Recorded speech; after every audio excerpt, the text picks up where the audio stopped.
بسم اللہ الرحمن الرحیم۔ حاضرین و سامعین، قربانی کے حوالے سے چند باتیں آپ کے گوش گزار کرنی ہیں۔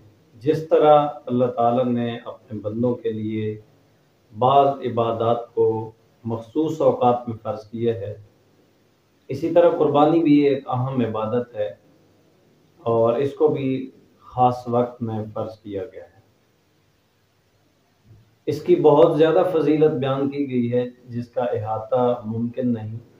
نبی رحمت صلی اللہ علیہ وسلم کا ارشاد گرامی ہے، عید الاضحیٰ کے دن کوئی نیک عمل اللہ تعالیٰ کے نزدیک اتنا زیادہ پسندیدہ نہیں ہے جتنا کہ اللہ کی بارگاہ میں اللہ کی رضا کے لیے قربانی کا جانور ذبح کرنا، یعنی خون بہانا۔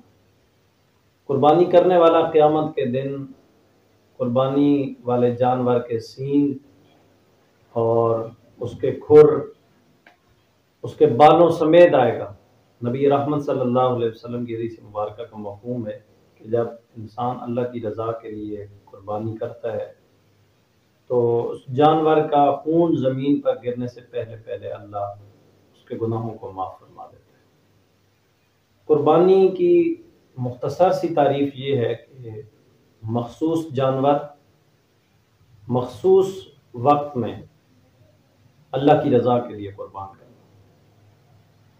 کچھ ایسے نام ہیں جو ترتیب دیے گئے ہیں، جس طرح بکرا، دمبا، بھینس، گائے، اونٹ وغیرہ۔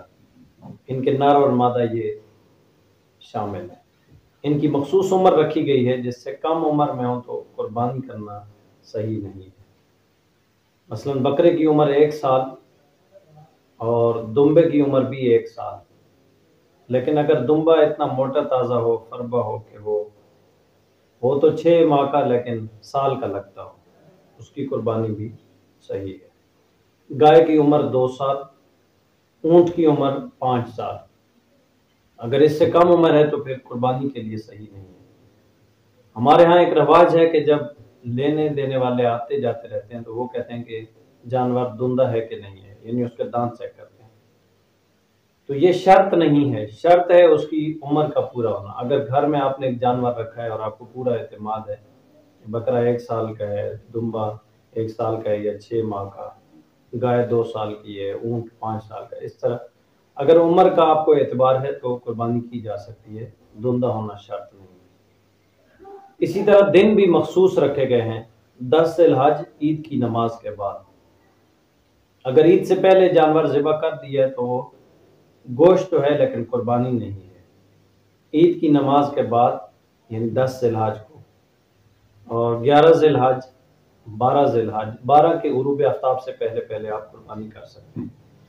ان دنوں میں جو بندہ مخصوص نصاب کا مالک ہوگا اس کے اوپر قربانی لازم ہوگی۔ اس کا نصاب انشاءاللہ اگلی نشست میں آپ کے گوش گزار